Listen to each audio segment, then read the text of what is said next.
Honesty, passion, experience. It's Timberwolves Explosion, hosted on thesportstuff.com. And now, your host, Paladino Joey.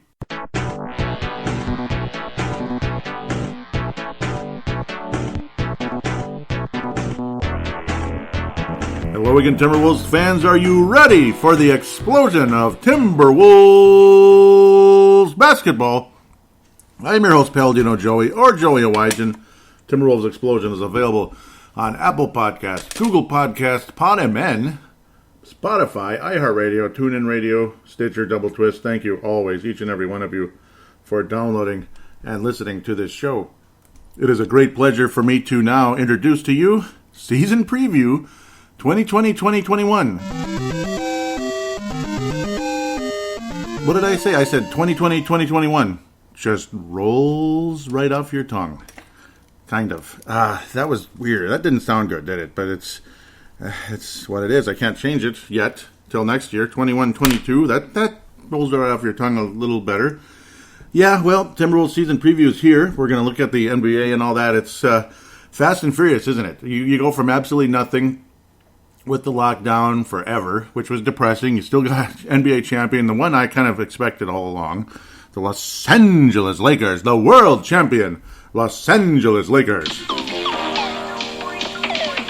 world champion Los Angeles Lakers are on the air. Figured I would give Chick Hearn the floor for that one. God rest his soul, but what an amazing voice. And boy, oh boy.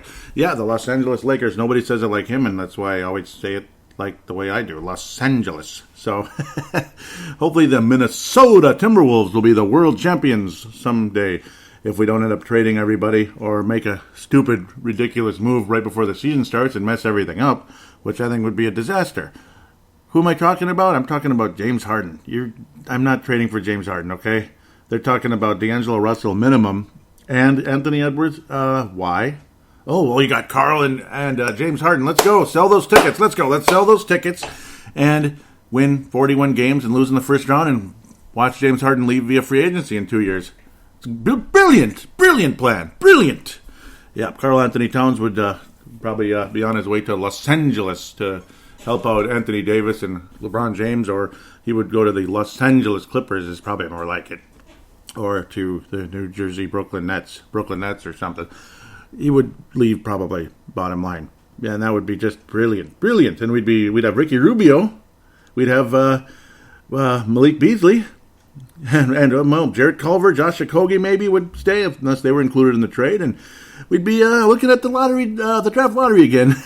Yeah, what else is new under the sun? We'd be in the draft lottery just like every other year, even with Karl Anthony Towns every single year except for the Jimmy Butler year.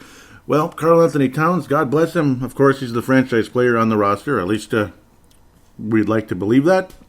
You got D'Angelo Russell, you got Anthony Edwards.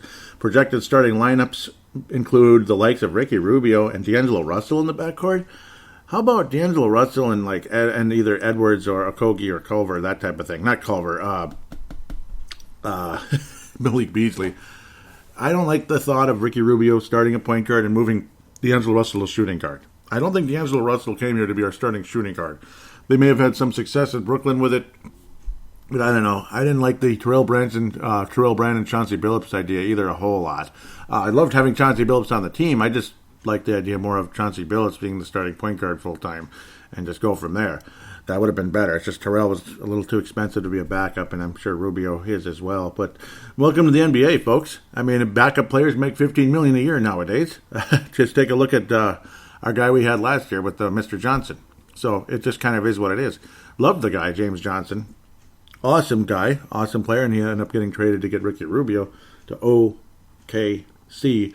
My projected starting lineup, general manager, head coach Joey Awajan, would be D'Angelo Russell at point guard, Malik Beasley or Josh Okogie at shooting guard. Anthony Edwards takes over for the departed Andrew Wiggins.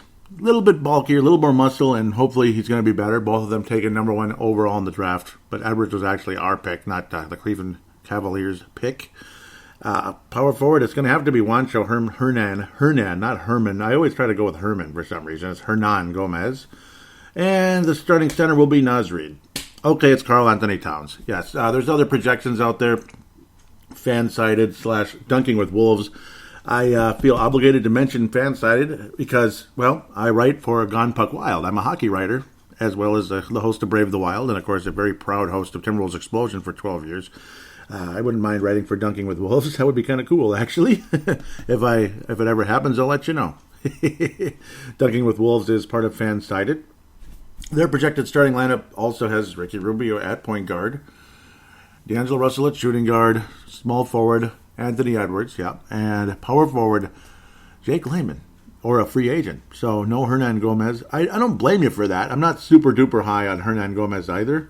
Maybe this is because he wasn't officially signed yet. I don't know. But I'm not like jumping for joy over Hernan Gomez, but I think he did pretty well for us in the time being. He's a Band-Aid power forward at the moment. Otherwise, he's a rotational guy at the very least. And the center was Naz Reid, and he's just kidding, that kind of thing, and went with Karl, of course. So as long as Karl's healthy, healthy and happy and ready to go. Happy, I'm not sure he's going to be that for a long time. I understand. I mean, luckily, I've not had to deal with a parent passing away. I've been very blessed. Thank you, Lord, for that. They're both in their 70s. I'm 41. So it is what it is. They were in their 30s when I was born. So a slight gap in generation there. Slight gap there.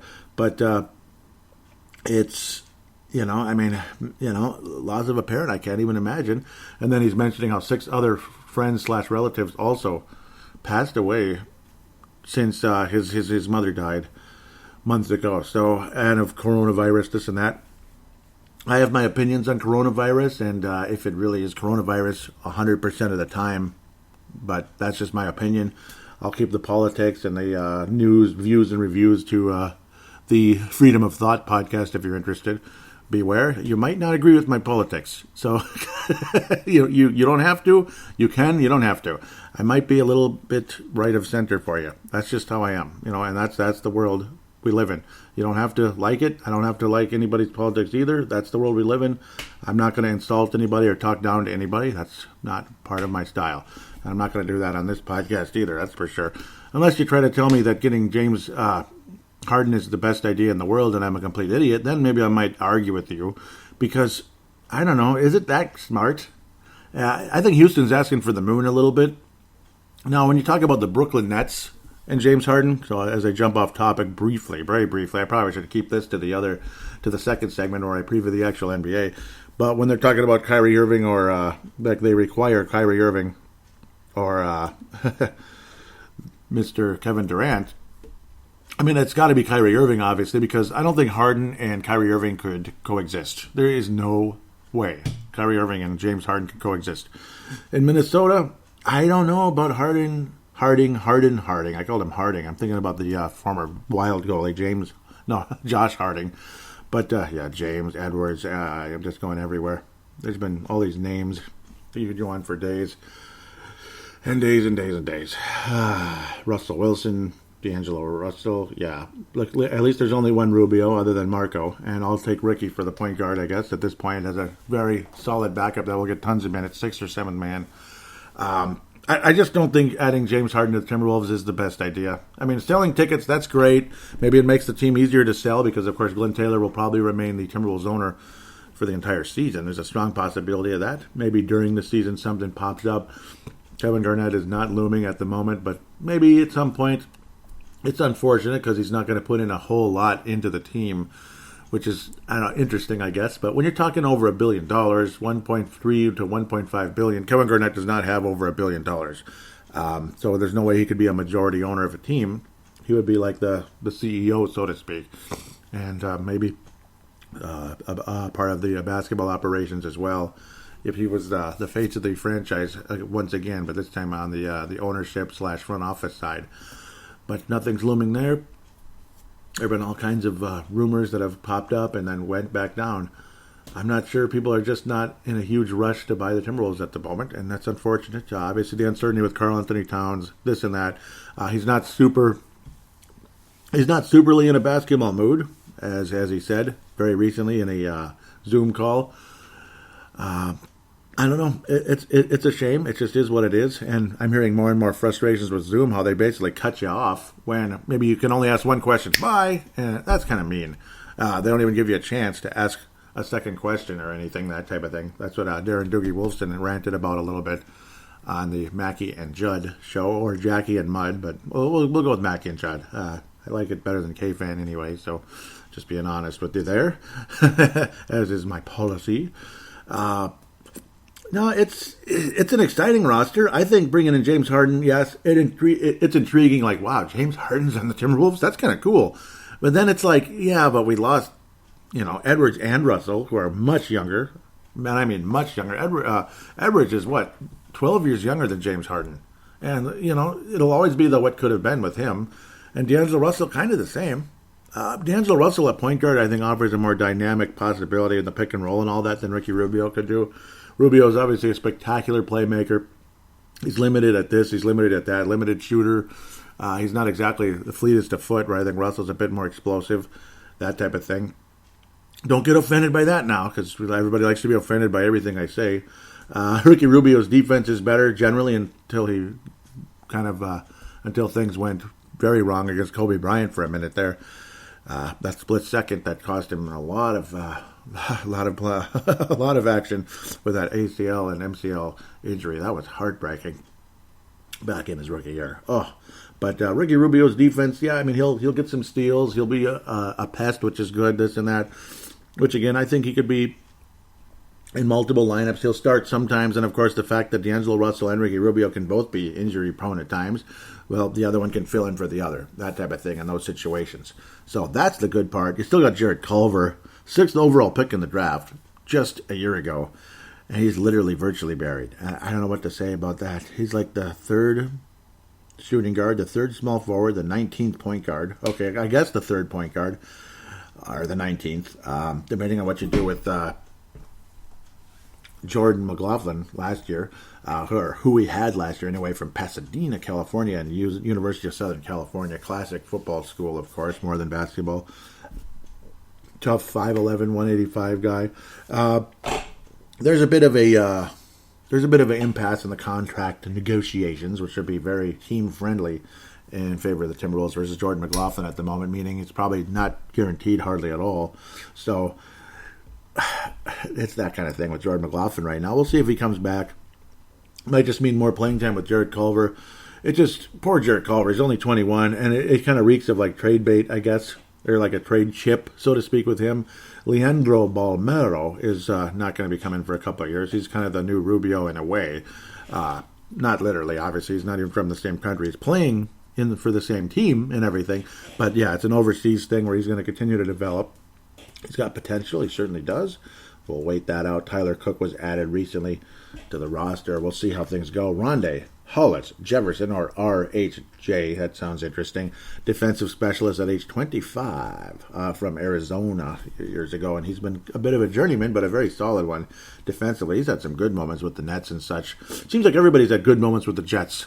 Let's bring in Dinwiddie, baby. I remember I made fun of the poor guy because he's got a funny name, but he's a hell of a spark plug, isn't he? So all respect to Mr. Dinwiddie, Spencer Dinwiddie, for the Brooklyn Nets. Ed Davis, again, like I said, defensive specialist. He could be a trade chip as well in a James Harden move. Let's stop talking about James Harden. James Harden of the somebody else, not the Rockets, not the Timberwolves. He's not going to be on the Rockets or the Timberwolves. Let's see if he winds up in Brooklyn, which, I don't know, I guess that'd be cute and everything. He's not going to Los Angeles or anything. Interesting what's going on in L.A. Let's get to that later. I got to stop. Jaden McDaniels, we'll see how he goes. I don't think he's going to get teed up 15 times. I'm not that worried about him coming to the NBA and doing that. I think I got to think coming to the NBA, it's going to be a little intimidating, particularly as a rookie. We'll see how he goes in the next year and a half with that. So it's going to be super interesting how things go. It's a deep roster. There's no question about that. It would be really cool if Jaden McDaniels surprised everybody and ended up being a starting power forward, but we're extremely deep. That's one thing that you can say. It's comfortable to say.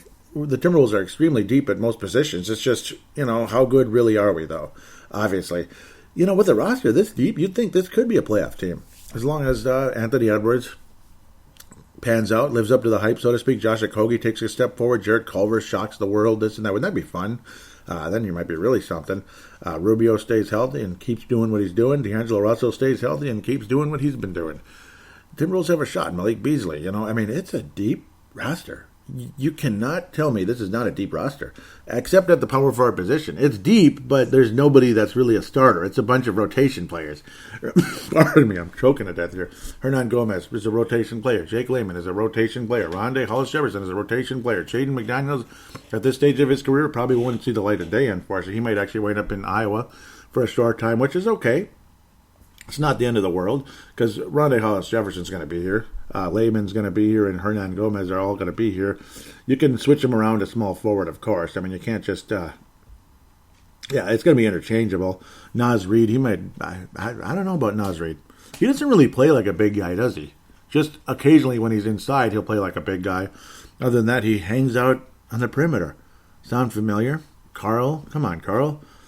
He hangs out on the perimeter and doesn't play a whole lot of defense. Carl? Okay, sorry. I'm sorry, that's just how I see it. God bless him, though. God bless him. Again, depth. Depth is something I'm seeing generally. Except, again, the power forward. It's literally a rotation at the power forward. It is rotation players that are going to be rotating with the power forward position. And you know what? That's fine. Every team has a position, a certain spot where there's no star player / guaranteed starter, this and that. Like, oh yeah, he is cemented as a starting power forward, like a Karl Malone, Tim Duncan, Kevin bleeping Garnett, guys like that.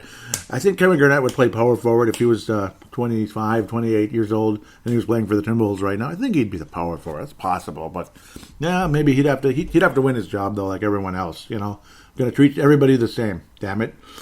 Jalen Noel, the first Noel to play for the Timberwolves anyway. Not okay. I'm sorry. Boy, I don't know. Poor guy. He's got explosiveness offensively. He's got an explosive game offensively a bit. They're calling him a shooting guard. I don't know. I guess he is. When and where is he going to play? Same with a guy like Jared Vanderbilt, who a lot of people actually really like, and he's got that size. He's real skinny, unfortunately. He's from Kentucky, and he's only 21 years old. 6'9". Jared Vanderbilt. Hit the weights, buddy. Hit the weights. Have that whey protein and hit those weights, Jared, because maybe he could be something. He's maybe one of those tricky, cool second-round picks, 2018 draft, 11th by the Magic. Unfortunately for him, he's just not gotten the minutes throughout his career. He's averaging 4 minutes a game. He's only gotten in 28 games throughout his career. Just hasn't had a whole lot of chance yet, but there is potential there. Like Doogie keeps singing his praises, and I don't blame him. He sounded pretty on point when he was on the Scoop podcast a few months back. I like Jared Vanderbilt. Or was it a few months, few weeks, whatever, but the other day, whatever that means.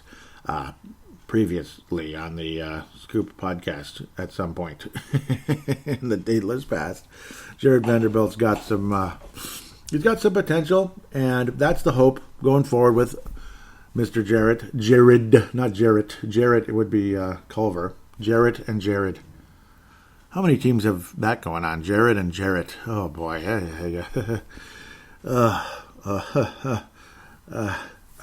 Okay, Jaden, Jordan, Jake. Jaden, Jordan, Jake. I like that. Jaden, Jordan, Jake. Yep, Layman, McDaniels, and McLaughlin. So, and Jalen. Yeah, let's just keep going for all day with this. I could go on for hours. I'm entertaining myself just looking at some of that, but it's funny how they just literally, those actually do roll right off your tongue, which is kind of cool. This team does have potential going forward. Is Ryan Saunders the right choice for coach? I mean, you gotta love him, lovable guy. The Flip Saunders connection is what it is. You don't want to bless him or curse him just because of the Saunders name. He got the job only because of Saunders, or, I love him because he is a Saunders. He's certainly likable, and I don't know, he's got to be tougher, I got to think, on certain guys. Supposedly he was very tough on Wiggins at times last year, and Wiggins responded a bit. He actually had some good moments. His defense was actually kind of good on occasion last year, which was impressive. You often think of Ryan and Flip more of offensive coaches, this and that point guard style, all of that. Obviously, Flip and Ryan are different. It's a different generation, and it's much more three-point happy in the Ryan era because it just has to be, where Flip was kind of the two-point era. Mid-range shooting, which I kind of like. I like those elbow shots. I worked on those about a billion times throughout my life. The elbow shots from the free throw area. You got a lot of three-point specialists and guys that could, maybe not three-point specialists, but guys that can hit a spot up or a off-the-dribble J from downtown, like D'Angelo, Malik, and Ricky Rubio could be a spot-up three guy. Obviously not off the dribble with Rubio, maybe once in a blue moon. Okogie can't really shoot. Culver, we'll see with that. I like the grit and toughness for a skinny guy, and he's going to get bigger, this and that. And he's got the length in Culver. His defensive ability is very well warranted and very well needed. That's where Okogie and Culver's value definitely rises to the top in a big way. At least you have guys on the roster that are capable of playing good, strong defense. Okogie, Culver, Rondé Hollis-Jefferson, Ed Davis. Those are four right there that you can count on to play some defense. And even Rubio can at times as well. He can be tenacious, kind of a pest, knock the ball away, get steals, this and that. And, of course, steals sometimes involve gambling, which is what overrated Corey Brewer quite a bit going into the 2007 draft many, many moons ago, because he was much more of a gambler than an actual good defender. Edwards, I love the potential there. I'd love to see him become a Dominique Wilkins type, like Dominique Wilkins light or something like that. I know that's like, okay, Joey, Dominique Wilkins, are you kidding me? But when they rank Dominique Wilkins in the top 50, they put him like 48th. So, yeah, Dominique Wilkins, damn it. They underrate him quite a bit just because of the generational gap, because, everybody else is better now, and I don't agree with that. When Dominique Wilkins was in his prime in the Michael Jordan era, I thought Wilkins was good enough to be the number 2 player on the planet for at least a significant amount of time during Michael's career. We all know who number 1 was, but I think Dominique was up high enough to be at least the second best player in the league. That's how highly I thought of Dominique during his career in the Michael Jordan, the Air Jordan era, so to speak. I'd love to see Anthony Edwards become, something legit someday, a top 50 type of guy someday. Does he have that capability? Hopefully, top 50, superstar type of player. It would be nice to see. And not every player was a superstar. Like McHale wasn't a superstar. He was just really good, really reliable, really good. Obviously, not Magic Johnson. Like throwing bounce passes from 40 feet to guys that weren't open and became open from the pass. That kind of spectacular stuff. Yeah, not at that level, but a tier or so below would be pretty freaking cool. Carl needs to assert himself, become a better defensive player, of course, and just, again, hopefully he can find some kind of refuge playing the game. He was saying he's not seeing that right now, unfortunately, because, it's just going to keep coming back, that kind of thing. So, I don't know, too much death going on everywhere. Interesting conversation. You could go on forever. I'm going to keep some of that to freedom of thought and stick to basketball if I can, for the most part on this show. Could this be a playoff team? Sure. It's just, we all know what the West is. It's the West is the best, the East is the least. And I love the Eastern Conference. I'm an Eastern Conference fan. It's just that it's going to be hard. Well, this thing has Minnesota number 1 in the West right now. Yahoo Sports, when you just click on it, when everybody's 0-0. Minnesota's on top with Memphis number 2, New Orleans number 3, Houston number 4, Phoenix number 5, Dallas number 6, Portland number 7, Denver number 8, and the Lakers missed the playoffs, and the Clippers, and the Warriors missed the playoffs, and the Jazz. Yeah, isn't that nice? Wouldn't that be cool? It's not going to happen. I just get a kick out of that. The Wolves have a shot. It's going to be tough, though. It's so deep, man. I don't think the Spurs are a playoff team anymore. I don't think so. I think they just have some solid players, and they're fringe, 8 to 10, 8 to 11-ish, 7, whatever the heck. They're fringe. I don't know. Kings are what they are. They're probably the worst team right now, but even though they have some really nice players on that roster, I don't know, man. Dallas is extremely dangerous. We all know everybody worships that team like their god, and they always kind of have ever since Steve Nash suited up and Dirk years ago. Long ago that is already. Washington's the best team in the East. That'd be hilarious. I don't know, man. the Wolves have a shot to be a playoff team, but a lot of things need to go right. A lot of people need to stay healthy. Some people need to overachieve / pan out, which would be really, really helpful. Stay freaking healthy, obviously. Number one, stay freaking healthy. Like, if LeBron's groin injury on Christmas Day a couple of years ago killed the Lakers because he never came back. That was so depressing. Hard to believe, at least at the time I'm recording this, that preseason games start tonight. I'm recording first segment here on December 11th, Friday, December 11th. So, again, just a little heads up for you there, because I'm probably piecing this sucker together, depending on feel and this and that, but piecing it together leading into the regular season opener on December 23rd for Minnesota. I have hopes coming into this season. I do. Generally speaking, you look at the depth of the roster, you have a shot here. You have a shot, obviously, and people get hurt, so to speak. You might have somebody be able to step up and become a legitimate player in this league, like a Jaden McDaniels might be something. Obviously, Anthony Edwards' role would increase if, this guy got hurt or that guy got hurt. Like a D'Angelo Russell, God forbid. Or if he wants his load frickin' management, again, Ricky Rubio's starting point guard, blah, blah, blah. So you can work through the load management bullcrap that I don't like. That type of thing. I don't see Rubio doing any load management. At least I hope not. Carl, maybe, especially now, unfortunately. At work, it's nothing but load management these days with those people. They work 3 days in a row. Oh man, I can't make it today. Oh, and I have something else too that came up. Can't tell you what it is, but something came up. I can't come. Sure, whatever. Next. What more is there to say other than, again, it looks like a deep roster, exciting possibilities, and guys, of course, that are high draft picks that haven't had a shot really yet. They've had their shot, and now they're getting kind of buried on the roster, Jared Culver, and we'll see if he can overcome it and surprise a lot of people. It would be nice. If he could live up to being a sixth pick in the draft, he'd be absolutely great. So we'll just have to wait and see with that one.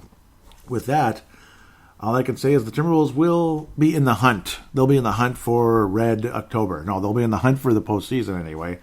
I got to think. In the hunt means, you're not in at the moment, and we'll see. You're still within striking distance, and that's kind of where I see the Timberwolves at the moment.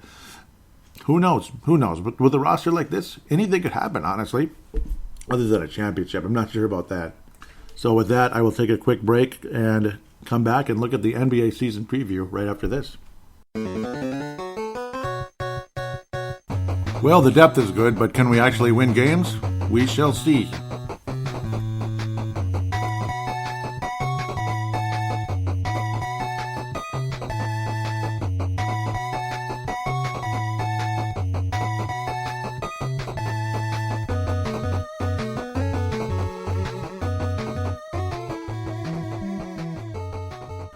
And we are back here on Timberwolves Explosion, looking into the NBA preview for 2020-2021. Again, that's a nice tongue twister that just rolls right off your tongue. Another cloudy day here in Timberwolves Explosion Land, here in Golden Valley, Minnesota. I've been waiting and waiting and waiting for a possible James Harden trade that never happened. So it's safe to guess he's going to go out east to Brooklyn or Philadelphia, so I guess we're just going to kind of assume that. It's tough to do a preview when you're not 100% sure where one of the better players in the league is going to wind up, because he's probably not going to be with the Houston Sprockets anymore, and we'll see what happens. We'll see what happens with the Sprockets and all that silliness. We'll start with the Eastern Conference like we do every year, that type of thing. I'm just glad that basketball's back, put it that way. The Milwaukee Bucks, yes, the Greek Freak just inked a gigantic contract, over $200 million, $225 million to be exact, for the Greek Freak to stay in Milwaukee. Good thing for the NBA, I think, so we can stop some of this super team nonsense. Though, of course, you just never know. Karl Anthony Towns inked his new deal, and we don't know what's really going to happen there.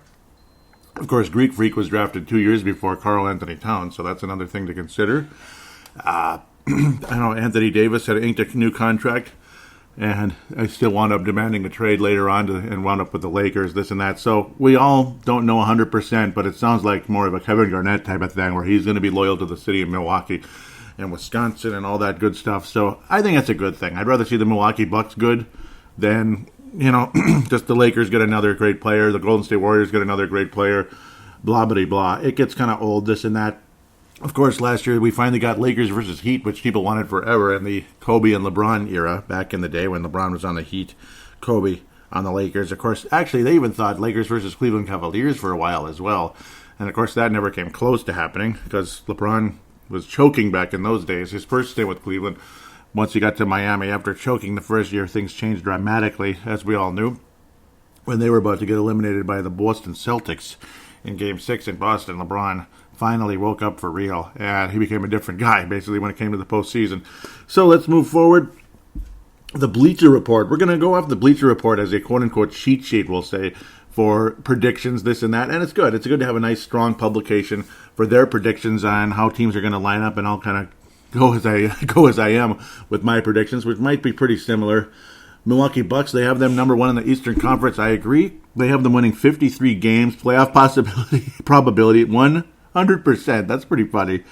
Yeah, I agree. They're going to make the postseason. Though, of course, nothing in this world is 100%.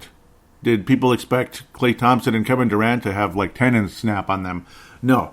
Of course, again, Klay Thompson went from an ACL and finally recovering from that. And we all know how the NBA like doubles recovery time versus every other league on the planet, I think. At least it sure seems that way. And then he has an Achilles tear. It's just like, that's even worse than an ACL. I don't think Klay Thompson's going to be the same again, but there I go, jumping ahead. Milwaukee Bucks, though, they look strong. They look steady. They look legit. For me, there's no reason to believe that the Milwaukee Bucks aren't a super candidate for, not only making the postseason, being a number one seed in the Eastern Conference, but competing for an NBA title. And you know what? I hope they do. I hope they stop choking in the playoffs. Not sure how much longer Budenholzer's going to have. He's been hanging on thus far. He's obviously a good regular season coach, but we'll see what happens long term with that. Milwaukee Bucks, obviously, again. I mean, I'm a fan. I'm a fan of the Bucks, and it's hard not to be. Of course, you got the Greek Freak last year. They led the league in points and rebounds, so those are pretty good stats. Second in field goal percentage. Only 3-point percentage was a kind of a weakness, but a lot of their better players, obviously, there. Drew Holiday, so valuable, absolutely valuable. Kyle Korver, specialist from downtown. Brook Lopez, a solid veteran. Chris Middleton's like the Scottie Pippen, you can say. And then you just kind of go from there. Obviously, a very talented team. They have we have Giannis, and we won't go with the last name. Then you have Thanasis. Thanasis is his younger brother, which is kind of funny. Actually, he's his older brother.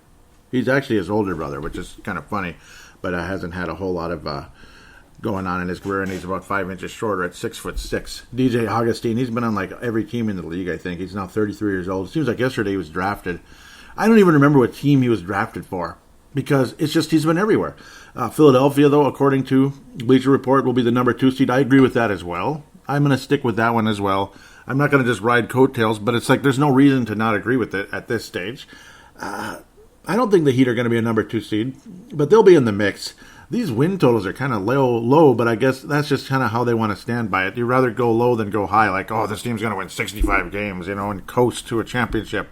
You really can't do that. Screw the Warriors, by the way, and their fake 73 wins. I still love that one. I still love that. 73 wins, but sorry, you're still not better than the 96 Bulls when you get beat. You just got beat, didn't you? I'm so sorry. This might be where James Harden winds up and screws up the entire operation. As good as James Harden is, a lot of us don't like him very much. We don't like his style of play. Most NBA fans don't like James Harden, honest to God. He slows the game down. He dribbles the ball into the ground. I mean, he dribbles air out of the ball. It's just too much.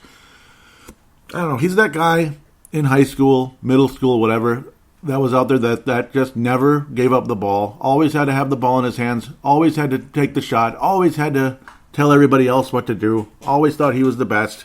And I don't think he's a good teammate. I don't think James Harden's a good teammate. Some people might be like, oh, he gets this many assists. Yeah, well, we're happy for him. That's cute and everything. Dwight Howard wound up with the Philadelphia Eagles. No, the Philadelphia 76ers. I like to mess around with that. Seth Curry is now on the Philadelphia 76ers. Joel Embiid, of course. Let's see if he can stay healthy. Danny Green. So they got a lot of nice pieces. We'll see what happens with Jimmy Harden winding up in Philly. Hard to say exactly what's going to happen there. You got Doc Rivers as the coach now, as they got impatient with their coach, who was actually a damn good coach, But that's how it goes. You got Tobias Harris, obviously one of the better ones. Isaiah Joe, I like that name. Yeah. All kinds of different little pieces, but then big pieces. Ben Simmons, he's coming to the Wolves, baby. He's coming to the Wolves. A 6'10" point guard is coming to the Wolves. Yep, I mean, he's a defensive type of guy. Obviously, he's a talented dude. Can't hit from the outside. Can't really shoot that well. Can't even make free throws, but he's a good defensive player. Sounds like somebody, but I'll leave that alone. Sounds like some of the players that have played for the Wolves over the years, but of course, Garnett's offense was better than that. But, of course, still not a go-to guy offensively. Sorry to offend every Wolves fan that ever existed, because that's just... You can't say anything not super-duper like praising God of Kevin Garnett, praising the almighty Kevin Garnett, without getting your head bit off. But everybody has flaws in the league. Michael Jordan didn't shoot from downtown very often. And then game one of the NBA Finals in '92, he said, oh, yeah, I can shoot from downtown. I just don't care about it that much all the time because, well, I can just drive past people and hit that classic mid-range shot over and over and over and over and over and over. But then it's like, okay, Clyde the Glide, I'm going to show you what I can do. There I go, going way off into La La Land, but that's how I roll. It's a well-put-together team. Definitely a threat to win the Eastern Conference. So let's see if Doc Rivers can get some of that old Eastern Conference magic, because it certainly didn't work out in the West. Couldn't even get to the conference final because the Clippers, I swear, are cursed. That's a cursed franchise about even getting to the conference final. They've never done it. The Hawks did it like twice in their existence. Of course, they won a championship with the St. Louis Hawks many, many, many years ago. But, that's ancient history. Philadelphia is definitely a threat. I mean, you got to think so. Simmons, Harris. I mean, Simmons has got to stay healthy. That's the problem with the frickin' Sixers over the years is Simmons and Embiid can't stay healthy. So they have Seth Curry at shooting guard, possibly the starting shooting guard. Danny Green's a guy that can start and he can come off the bench. He's not really affected either way. Those guys are both shooting specialists. Seth Curry. That's right, Seth. At shooting guard, which I think is... So it's kind of like they're setting up for somebody by the name of James Harden at shooting guard, I think. I mean, you can almost just see it coming. Danny Green's actually chalked in as the small forward. He's just like a backup shooting guard in different lineups and this and that. And again, Dwight Howard, who got a ring last year with Los Angeles, finally happened. His second stint with the Lakers, finally got that ring. He'll be backing up Joel Embiid. Not bad, not bad at all, actually. It's not a bad roster. And then if they get James Harden, then they have everybody, basically. And they'll be a definite threat to win the Eastern Conference if they can stay healthy and not kill each other either. They have third place going to the Brooklyn Nets. I might go with Miami or Boston here. I can't believe they have Boston as fifth. And, let's see, 41 wins. Yeah, because it's a reduced schedule, so that's why the numbers are lower. Yeah, I got to remember that part. Very important. Just because it's 41 wins doesn't mean they're going to be 500. They'd be 10 games above 500. Miami and Celtics and Brooklyn and all that. Brooklyn does have Kevin Durant and Kyrie Irving, but, I mean, they're like ceramic. I mean, literally, they're like ceramic guys. They can't stay healthy. I don't know, man. Do you really think the Nets are going to be the third seed? I don't know. How about the Hawks? No, I'm kidding. No. I really like the Hawks, actually, but not yet. Not like up there. I think the safest bet is the Celtics, right? For the third seed? Of course, they only have them winning 5 games less than Brooklyn. I mean, Brooklyn has the star power, and yeah, they might get James Harden as well, and that's where he wants to go. But Houston has been saying they have to get Kyrie or Kevin Durant in return. I don't blame them for saying that. I guess give them Kyrie Irving then, fine, because Kyrie Irving can't stay healthy for his life, and he's weird, and James Harden would dominate the ball anyway. So maybe you go that direction. If you're the Brooklyn Nets, you'd be more willing to give up Kyrie Irving in that situation again, because the guy's weird as hell, and... Brooklyn's not going to be the third seed, okay? I can imagine Vince Germano saying, oh, hell, yeah, there's no way. I know Vince Germano sees the Brooklyn Nets as a team that is going to absolutely implode in the next year or two, and especially if they get James Harden, they'll implode. They'll implode. It'll be like a crater, baby, like a crater on the moon or wherever.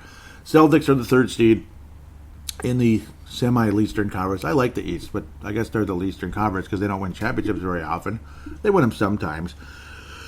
Fourth seed, is Miami going to stay where they need to be? Are they going to stay right in that fourth seed, fifth seed? Brooklyn, Toronto, that's kind of the group there. That's kind of a group where they could be interchangeable. I think Brooklyn, yeah, we'll go on with Brooklyn here in a minute. Somehow I think Toronto is going to be better than Miami. I think Toronto's going to have a better record, all because of that Siakam and just a well put together roster, good coach. You know, they did win a championship. Toronto won an NBA championship before the Timberwolves. That's great. And of course, Timberwolves championships are few and far between, aren't they? Like playoff appearances these days. To me, though, I think Toronto gets the 4th seed at the end of the day. Obviously, again, extremely talented roster. I probably jumped ahead. We could look at the Celtics very briefly. I don't want to spend like 5 hours on every team and then bore you to death out there. Obviously, well put together team, the Boston Celtics. Certainly flawed. Like, nobody's great on the Celtics. Jeff Teague is a Celtic now. That's funny. They have him playing behind Kemba Walker and Marcus Smart.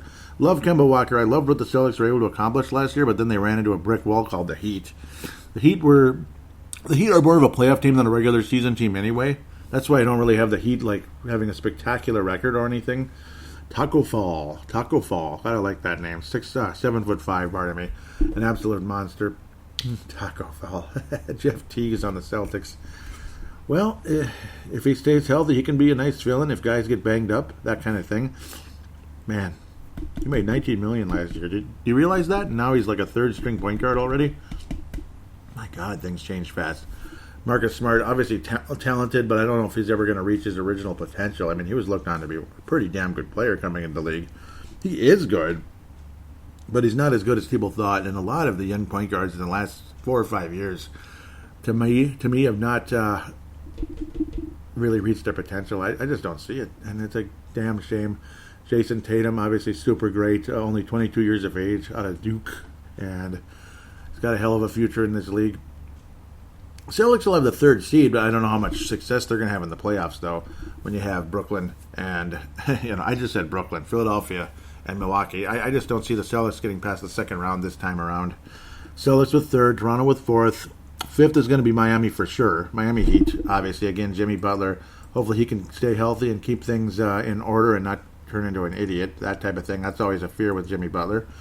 And do you blame me for saying that? Even one bit? It's... I don't know. I don't know about the Heat. Obviously, again, Eric Spoelstra is a great coach. He is.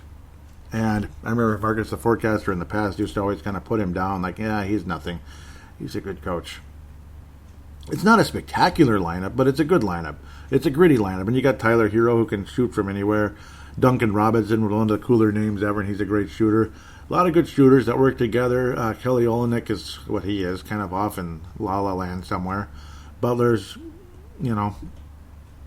obviously he's a great player, but he kind of like fell apart at the end of the NBA Finals. It was kind of weird. It was like, he was almost like, F it, I quit, I give up, fine, Lakers, you win. I don't know. That didn't sit a whole lot well with anybody. They'll be in the mix, but I don't see them making any finals run again. I think they had their run, and I think it's done. And that's all I got to say about that. We'll finally get to the Brooklyn Nets now. The precious Brooklyn Nets will be the 6th seed in the Eastern Conference. Kevin Durant, if it's not one thing, it's another with Kevin Durant. Obviously, Kyrie Irving, same thing. Even more so.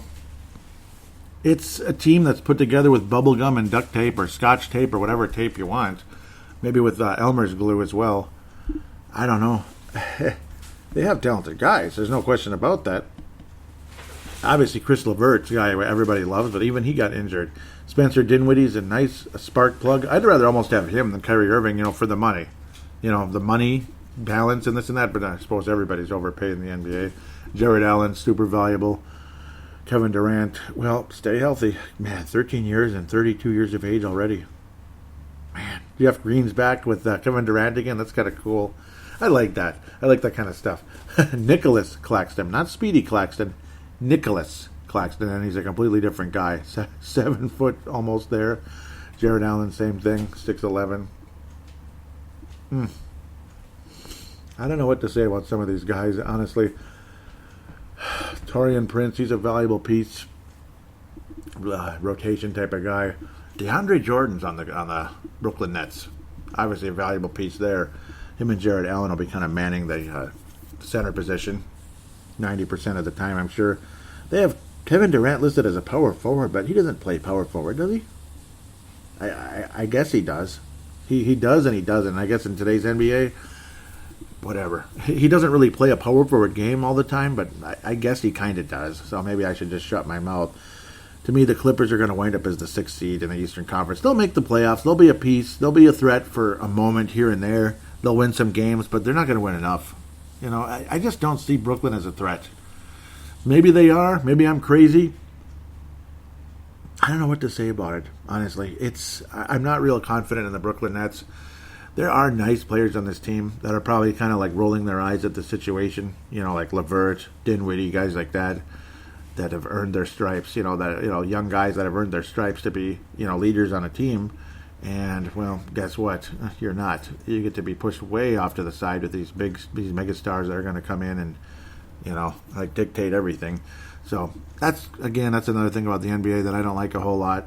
You just kind of get pushed to the side if you're not this megastar. It kind of sucks. I agree with these last two.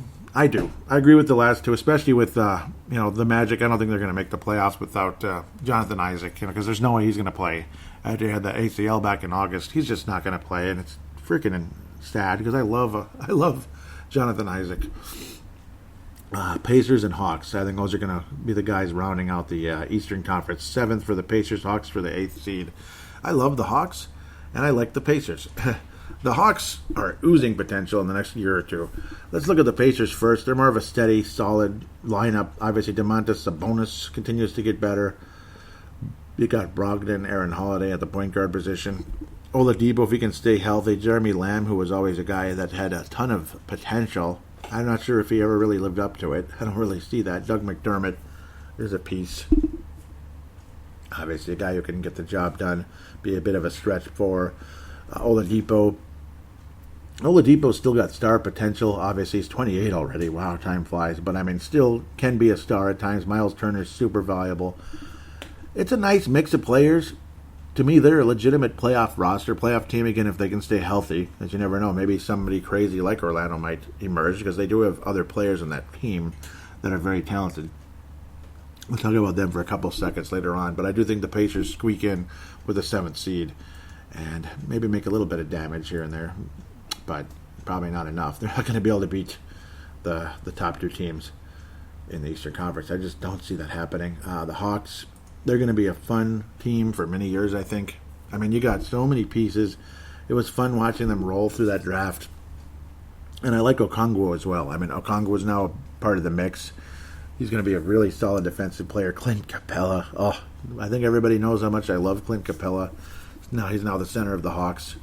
Trae Young has obviously got a beautiful future. Rajon Rondo is going to help out the Atlanta Hawks. Kind of funny to imagine all the guys leaving the Lakers, but they did. Rajon Rondo got his 2nd ring finally.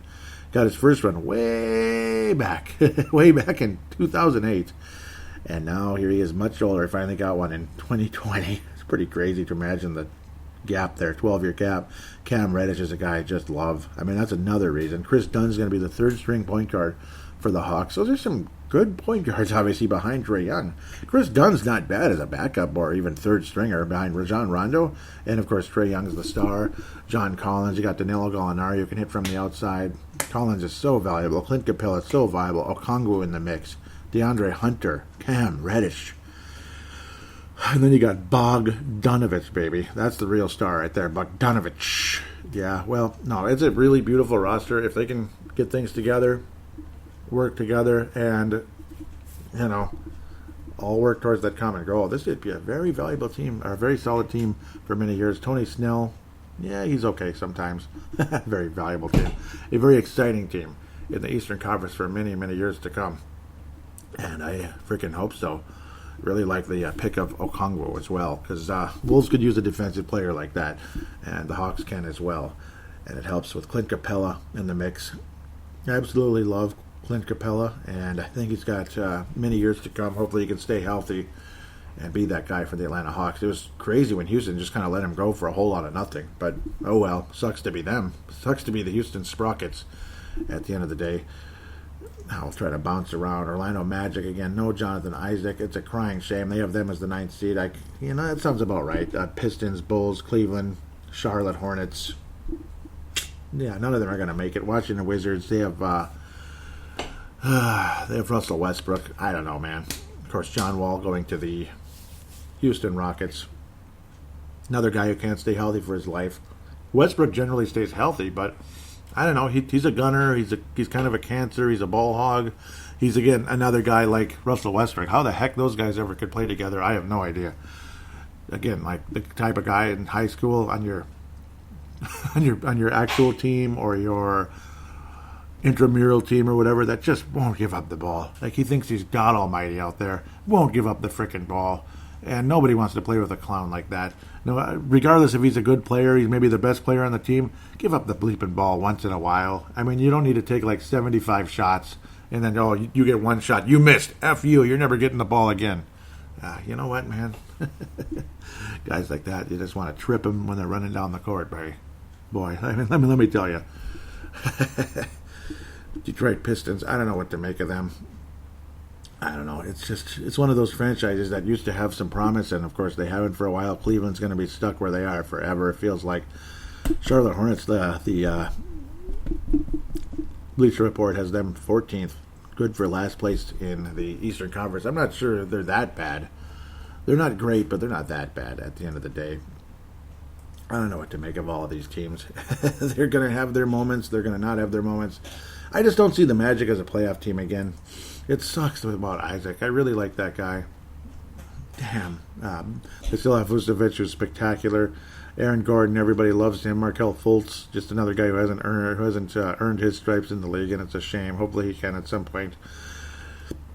Ivan Fournier, I mean, again, they have some nice players, even without Jonathan Isaac, but I just think Isaac is that extra piece that would help them become a threat in the Eastern Conference at some point. So if they do make it, they'll be knocked out right away. No question about that. Washington Wizards, yeah, mostly because of Westbrook. They're going to win a couple games. I mean, they're going to have to. And, of course, you got Bradley Beal, who's spectacular. Not sure how those guys are going to work together, but we'll see. Beal's saying all the right things, so who knows? Maybe they will be a threat in the Eastern Conference. Thomas Bryant, Davis Bertans, Isaac Bonga. But you do have Denny Avdija. You do have the Israeli coming in. You have Denny coming in. Denny. Not Dennis Green, but Denny. Denny A. coming in with the Washington Wizards. So we'll see what happens. He's probably going to take time. You still got Hachimura, who was taken last year, the Japanese guy. Black Japanese guy, but you get the idea. I know, it's nothing wrong with anybody doing anything there. Morris Wagner is still around from Michigan, but he's getting very limited action. Robin Lopez is a member of the Washington Wizards now. I thought he was still in the Bucks, but no. He was moved on to the Wizards, or he moved himself on. Jerome Robinson, yep, out of Boston. Man, I like that guy a lot, but he's kind of buried right now. Russell Westbrook and Bradley Beal, it's kind of like good luck. Oh, boy. Well, we'll see how Denny does. Denny's going to be definitely an X factor along with Jerome Robinson. Rotation players that could end up being super good someday. Robin Lopez is always solid everywhere he goes. It's just how solid, though. he's super limited, as everybody knows. Chicago Bulls, I know everybody listening loves the Chicago Bulls because of one guy. Yes, Zach LaVine. Everybody loves Zach LaVine. We know what he can do. We know he can hit a shot. We know he can dunk. Otto Porter Jr., the former Washington Wizard, Lauri Markkanen, and the former Timberwolves, not really. He was a Timberwolf for a split second. Wendell Carter, guys like that. Kobe White, see what he can do. He had an okay rookie year, but really not many players last year stood out. Patrick Williams is a very nice addition at the power forward position. Very well thought of. Coming to Chicago. Right now he'll be playing behind Lauri Markkanen. So somebody's probably going to get traded there. And Thaddeus Young, former Timberwolf, is in the reserve role for the Chicago Bulls. Thaddeus Young, kind of cool. Zach LaVine is the leading scorer and all of that. Is he the leader? I don't see him as like the leader. Maybe a leader with an A, not with a C. He's not a captain. He's an alternate captain. If I was the coach of the team, a leader. Certainly can shoot, certainly can score, certainly can motivate others, but I don't know. It's an entertaining mix, and who knows? Maybe the Bulls will be something this year. I just personally doubt it. Detroit Pistons. Are they the Pistons? Or are they the Pistons? Yeah, forgive the graphic graphic analogy there. That just kind of is what that is. Detroit's all over the place. I mean, they have some players, but none of them really stand out that great, except, obviously, Blake Griffin's the biggest name on the roster. I'm not a big fan. He can score, he can dunk, and yeah, he's Blake Griffin. Woohoo! He's one of those number one picks that puts guys in the seats, guys and gals in the seats. After that, well, okay, we're happy for you. I know everybody in town likes Derrick Rose, and they want to see him go back to Chicago and win a championship with the Bulls. And how cute would that be? And yeah, it'd be cute, all right. That's all I have to say about that. That's great. Killian Hayes is the French young point guard who's going to be given the rock and asked to lead the offense for the Detroit Pistons. Well, we'll see. Certainly a good playmaker. Jahlil Okafor is still alive. He is the third-string center, at least on this depth chart, on Yahoo Sports anyway. Wayne Rain Ellington is still alive. Wow. Remember him, taken by the Wolves back in the 2009 draft. Interesting. We'll see how he pans out. No, what am I talking about? He never really did. He could shoot a little bit. He was a factor. He was good at times with like the heat and stuff, but generally speaking, he is what he is. Dumboya, he was an exciting player coming into the draft as well, and we'll see what happens with him. Dumboya. He's got potential still, and hopefully he can continue to develop and become a piece for Detroit. They have pieces. It's just they're not going to make any postseason, in my humble opinion, or arrogant opinion, or whatever opinion I have. Cleveland Cavaliers are, they're just balls. There's not a whole lot to say there either. Yeah. They have Darius Garland. They have Dante Exum. And Dellavedova's back. That's funny. They have Kevin Love. Woohoo. Isaac Okoro's got a future, I suppose. Andre Drummond is no longer with Detroit. He is with Cleveland, of course. Colin Sexton is the shooting guard. Dante Exum. That's funny. He's just a piece. Kevin Porter Jr. Well, there's just the roster's okay. It's a nice starting lineup.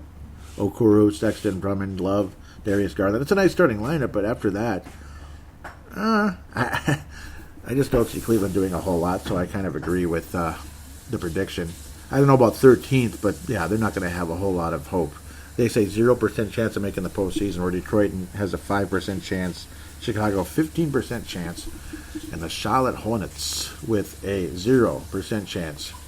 Michael Jordan continuing to, let's just say, after all the wins in his actual playing career, as an owner, it looks like things are kind of balancing out a bit, aren't they? Getting closer to 500, aren't they? Washington sucks. Sorry. Washington sucks, and so does Charlotte. But I like the Hornets a lot. I like the Hornets a lot more than I like Washington. Mostly because of their uniforms and their name and everything. Outside of that, well, they have Bismack Biyombo. Feels like he's been in the league forever. It has been 9 years. They have LaMelo Ball. Call me LaMelo Mello, I guess. LaMelo Yellow. No, LaMelo Ball. We'll see. I don't know. He can't shoot. His defense sucks. And he can drive to the basket and he can pass to people. Okay, so, I'm glad he wasn't taken number 1 overall in the draft. He might end up being something someday. Gordon Hayward just didn't work out with Boston. He got banged. He got injured right away, like minutes into his first game. Remember, you could hear his ankle snap on national television. You could hear it. It was really sad. He was okay at times, but not nearly what he was with the Utah Jazz. He's now with the Charlotte Hornets. So we'll see what happens there. Jalen McDaniels, okay. They're hoping for the best there. Caleb Martin and Cody Martin, that's nice. Malik Monk, obviously. There's something there with Malik. I got a thing, and Terry Rozier was a really nice jump-up player with the Boston Celtics a couple of years back. Cody Zeller, God, that was one of Michael's, him telling his GM what to do, that kind of thing, type of move. That was typical, I guess. Just not too good. Vernon Carey Jr., very excited out of Duke. Very excited to see him and his future. Miles Bridges is a piece, valuable guy. Flint, Michigan, just like our buddy Trent Tucker, Michigan State in this case, not with the Gophers. Vernon Carey Jr., though, I'm a huge fan, seriously, and he's only 19 years of age. He's a legitimate center, 270 pounds. Love his post game, and I just think he's got a nice future in the league. I think it's a nice draft pick, actually, considering where he fell. But he's not going to be super high. He fell to the second round. Can you believe it? Second pick in the second round. I think he's going to be a very good player in the NBA. Great pick by Michael's club, anyway. But I guess they are going to be one of the worst teams in the East. I'm not sure they're going to be the worst team in the Eastern Conference, but we'll just have to wait and see how that goes. I'm not that negative on the Charlotte Hornets. Hopefully they jump ahead of teams like Cleveland, Detroit, and Chicago. It'd be funny to see Washington way at the bottom, but you got two at least legitimate stars with Washington. They're both in the backcourt, and we'll see how that goes. The Western Conference, the New York Knicks actually are looked on as even worse. Yeah, poor New York Knicks. Philip Brown, my apologies. They're looked on as even worse than the Charlotte Hornets, as they're kind of hidden beneath everybody here. That's just kind of mean. I like Obi Toppin, though. I think he's got a nice future. Nerlens Noel, if he can stay healthy. Julius Randle, if he can stay healthy. Sound familiar? Alfred Payton, if he can stay healthy. And they got Frank. Yeah, they got Frank there. Ntilikina, I think I said that right. Austin Rivers, yuck. He's the backup shooting guard, basically. Obi Toppin, love his game. He's going to be competing for minutes, though, early on in his career. And, of course, he's a raw guy. Super talented, though. Mitchell Robinson's awesome. Nerlens Noel obviously has a lot of ability. Just can't stay freaking healthy. Omari Spellman went to there from the Wolves in a deal. Yep. Mitchell Robinson. Amari Spellman, the former Wolf, for about 5 seconds. Absolutely love Mitchell Robinson. He's the next Ewing. No, I don't know about that. But Julius Randle, obviously, super, super talented guy. Not the best defensive player, but who is these days, it seems like. Nerlens Noel gets those blocks and everything. A very long 6'10". Love his game. He just can't. I said it 15 times already. Just can't stay healthy. They got Michael Kidd Gilchrist, also with the Knicks now. But,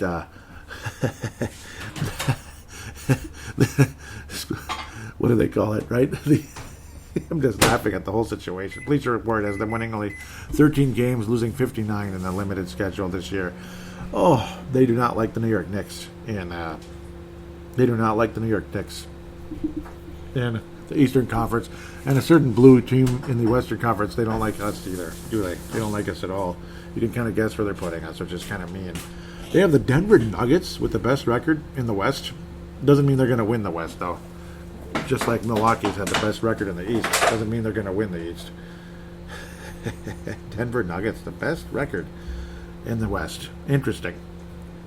Well, I guess that means they're going to win our division, doesn't it? Nikola Jokic, sorry. Paul Millsap, JaMychal Green, always liked him. Jamal Murray, Gary Harris. I don't know. Are they going to have the best record in the West? I don't think they have that kind of a team, do they? Will Barton's obviously one of those guys. Another guy who was part of the David Kahn terrible draft night in 2011. Another one. Bol, 7'2". He's a member of the Nuggets. Possibly an exciting player. We'll see how that pans out. I'm not uber excited about it. At the end of the day, Gary Harris, obviously love his game, but another guy who can't stay healthy. Jamal Murray, absolute stud. And the argument I brought up a while ago about him versus Zach LaVine, I just think he has a more of a complete game than Zach LaVine. LaVine obviously is showing tons of potential with his offense and all that. Not as good of a defender as other players, obviously. Jamal Murray hasn't been a good defender, really, either. I don't know. I don't think Denver's going to have the best record in the West. I disagree with this wholeheartedly, but I'll mention them anyway. I think they're going to be like second or third at the end of the day. I got to go with the world champion Lakers with the number one record in the West. It's got to be the Lakers, right? It's not going to be the Clippers either, even though they have all kinds of potential. They have Denver winning 51 games, losing 21. So, I don't know. I'll see what happens with that at the end of the day. I really like what the Lakers can do. I'm not a fan of LeBron James anymore. As a player, I'm a big fan. Not a fan of other things. We'll keep that for the podcast called Freedom of Thought, if need be, if I need to bring him up. I mean, when you add Marcus Gasol to the roster, though, my goodness. You know, the guy who was on Toronto not that long ago. Obviously, Memphis, great career with him. And there's rumors about Paul Gasol rejoining the Lakers. Wouldn't that be cool? Marcus Gasol, what a nice addition. Obviously, he's, past his prime. He's limited, this and that. And not everybody on this roster is like, holy cow, I got to have him. I do think losing Rajon Rondo is not good. I think that's bad, but that's how it goes. Maybe he wanted a better role. Of course, he's not going to start with Atlanta when you have frickin'... he's not going to start with the Atlanta Hawks. when you have Trae Young. So what are you going to do? Dennis Schroeder. I don't know. Dennis Schroeder. It's Schroeder. Schroeder. Dennis Schroeder. We'll see what happens with him. Wesley Matthews, nice, valuable guy. Another guy who, I'll say it with me, can't stay healthy. This guy can't stay healthy, and that guy can't stay healthy. You know, you could go on for days telling everybody who can't stay healthy because so many guys can't stay healthy. Here's the younger Greek freak, Kostas. There's the younger one. Okay, I got him mixed up with his older brother. So there's three. Yeah, there's three Greek freaks in the NBA. Yeah, there's three brothers in the NBA. That's kind of cool. Quinn Cook, former member of the Warriors.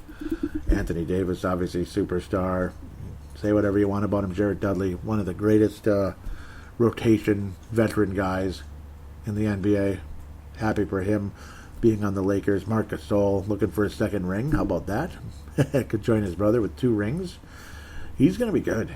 He's going to be a valuable piece. Obviously, unfortunately, he's 35, but so is LeBron James. He's 35. 17 years in the league. Ancient now, LeBron James. And his beard has been rivaling James Harden's lately. It got so big last year. Not that it really matters. I think the Lakers, though, I think they're going to be the number 1 seed in the Western Conference. Yes, Vince Germano, and enjoy that championship banner. Vince Germano championship banner in L.A. and in Australia. That's just a little nudge, hint about the championship banner in Australia. Lakers championship banner in Australia. I think he knows what he means. Merry Christmas. Yes, sir. LeBron James, though, still, all these years later, he knows all the tricks. I don't think he's the greatest of all time. I think Michael Jordan is. But he is still, even though I see Tom Brady as the greatest player in NFL history with his 6 championships, quarterbacking the Patriots, and even being respectable with the Tampa Bay Buccaneers. But at the end of the day, he does have Tom Brady to him, LeBron James. It's just the way he's able to stay healthy, except for that stupid groin injury on Christmas Day 2 years ago. We'll leave that alone. But the way he just knows all the little tricks. That's what I admire about LeBron James. All the little tricks, so he doesn't overuse his energy. And you don't really see age from him because of that. You don't really see his age. Like Tom Brady is still moving around, the same he was moving around at 27. Not a very mobile guy, but he doesn't get sacked because he knows where to step, when to step, and when to throw, where to throw. And that's why Tom Brady is still a superstar quarterback at 43. LeBron might end up playing into his 40s the way he's going, and we'll see how many rings he gets with the LA Lakers, because it could be quite a few. It could be. As long as guys do what? As long as guys do what? Say it again. Stay healthy. They still have Jaden McDaniels showing as their draft pick, which is funny. He wound up with the Timberwolves, of course, after a spiderweb of trades. It's a good group, though. It's a nice group. Obviously, it's top heavy, and when you're top heavy with the right players, that's when you win championships. It doesn't matter if you have a ton of great players on the bench, even though they do have some. Kyle Kuzma's valuable. Montrezl Harrell is a nice player. Markieff Morris, Contavious Caldwell-Pope. I know Vince Germano can't stand him, and I don't blame him. He stinks. I mean, I loved him coming into the draft, but again, that's the same draft with the freak, the same draft with the Greek freak, and if we took Pope instead of the Greek freak, we'd look even dumber. Of course, Shabazz Muhammad isn't impressing anybody. Gorgie Zheng was very solid, but certainly not a great player. Greek freak with the Wolves. You can, who cares about Zach LaVine if you have the Greek freak at that point? Oh man, imagine if you have Greek freak at power forward, and Karl Anthony Towns at center, Ricky Rubio at point guard, and maybe miracles happen and you wind up with the same trade where you get D'Angelo Russell with Karl Anthony Towns and the Greek freak. Let's go, as Paul Allen would say. Locally, of course, KFAN and voice of the Minnesota Vikings. Let's go! That would be a nice team.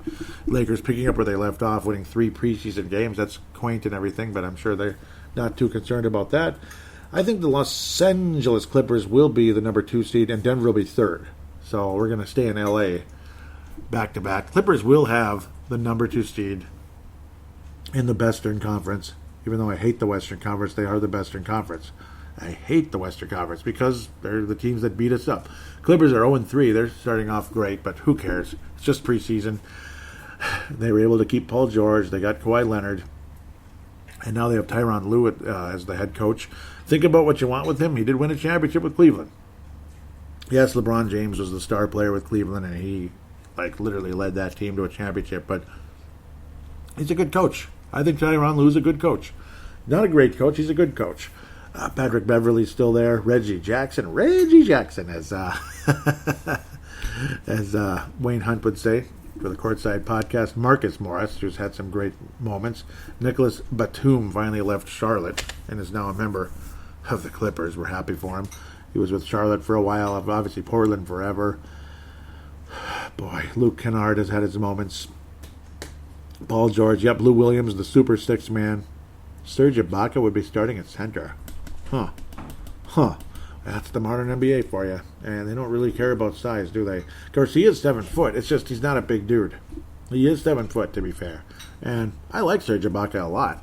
So hopefully he can man that position. DeAndre Jordan's long gone, obviously. Amir Coffey, former Minnesota Gopher out of Hopkins, Minnesota. Isn't that crazy? Hopkins Royals, all that cool stuff.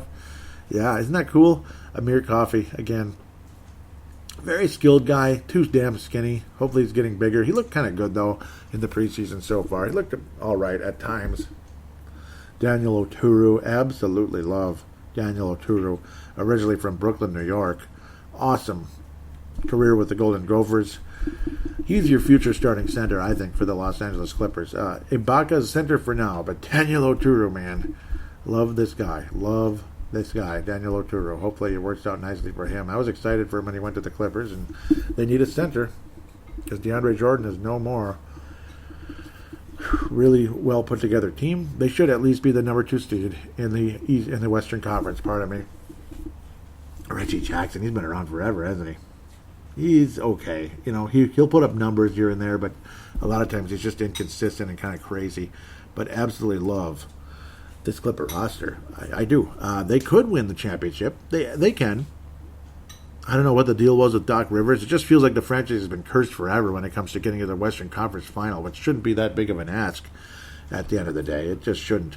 But the Clippers always seem to find a way to blow it by the second round. They'll win a series and then out. And that's where the frustration continued and why they wound up not keeping Doc Rivers as the head coach. I personally don't like the guy anymore, and I'll leave that to myself. I don't know. I think he complains too much. Okay, I left it to myself already, right? He complains too much, and the rest of it I'll just leave where it needs to be. I don't like Nicholas Batum either with the game he played with us years ago. Used this for leverage, jackass. Patrick Beverley's already 32. Go get him Amir Coffey and, of course, Daniel Oturu. That's my favorite Gopher in many years. He's my favorite Gopher for the last many years. Absolutely love Daniel Oturu, and I wanted him on the Wolves badly. Oh, he was taken by the Wolves. Oh, sure, he was taken by the Wolves, only to be traded, though. It was immediately, the trade was already announced right before we took him. Like, oh, we hear this pick is going to whoever. And, he was the team before the Clippers. I believe it was New York. And it's like, It's like, sure, we took Daniel Oturu. It doesn't mean anything. He's already been traded.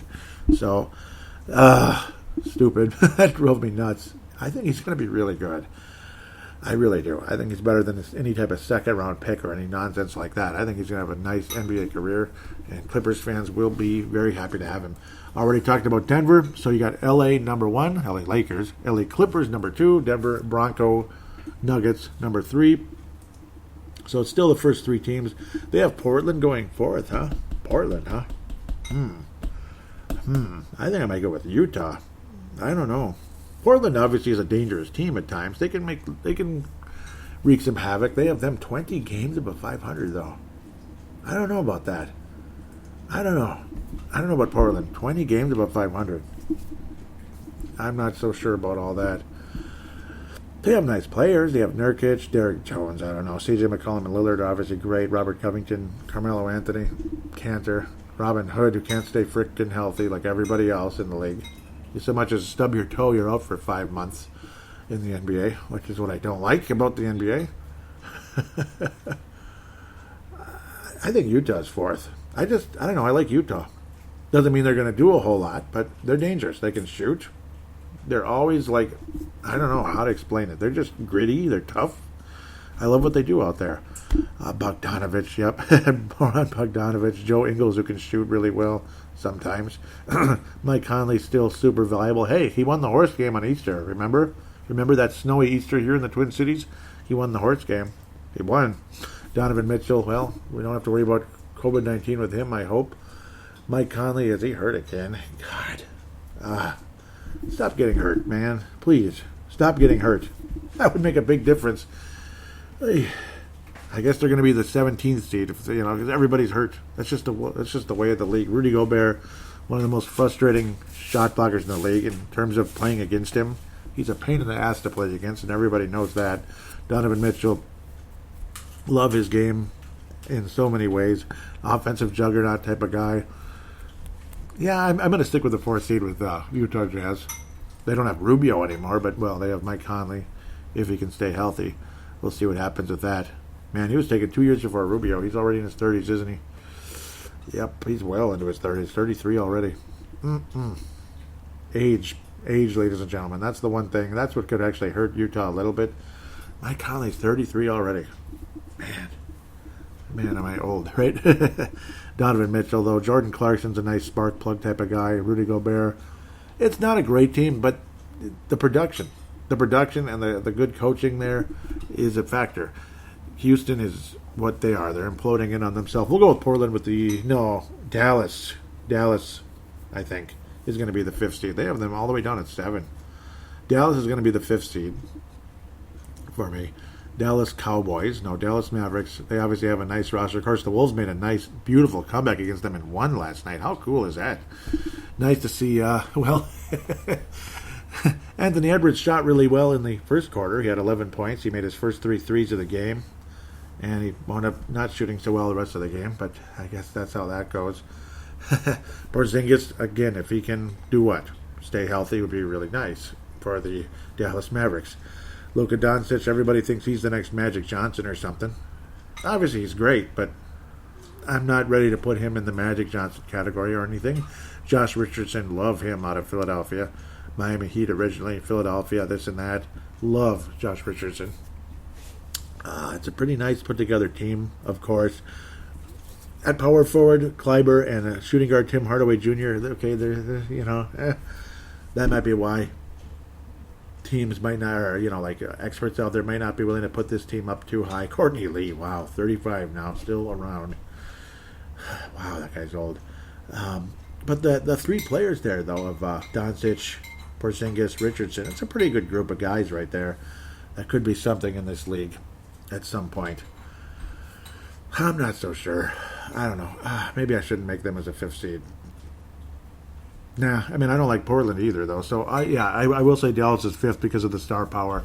They'll be the 5th seed. It's not like I'm putting them number 1 or anything. 5th seed isn't that great. 6th seed is your Portland Trailblazers. And I'm finally calling them that and not calling them the Jailblazers. Still got your great backcourt. At the end of the day, it's really nice. It's probably the best or second or third best backcourt in the league, if not the best on certain nights. Damian Lillard, C.J. McCollum, Gary Trent got that nice spot-up shot. Gary Trent Jr., by the way, not senior, who played with the Wolves. Rodney Hood, again, when he's healthy, he's a nice, valuable spark plug type of guy. Derek Jones Jr., Robert Covington, remember him? Covington's a nice piece. Carmelo Anthony, he's a bit of a sixth man now. And, man, he's 36 years old now. Ancient, obviously in the same draft as LeBron James, and was not a high schooler. He actually went to Syracuse, so he's even older. Cantor and Nurkic, valuable guys. Zach Collins is what he is. He's going to get his, 5 minutes a game or whatever. At the big man positions, maybe 10 to 12 minutes here and there. Cantor, still under 20, or 30, pardon me, so good for him. He's still got a chance to be something at the end of the day. Hood is still under 30. Yeah, I suppose he wasn't taken that long ago. I really loved him in the draft years ago out of Duke. It's a nice roster, but they're not going to win anything. They're not winning jack. Fine. They'll have like the equivalent of like what a 50-win team would be during a real regular season. They're not going to win jack, though. They're just not. I mean, so I had Utah 4th, Dallas 5th, Portland 6th, 7th. Oh, boy. I don't know.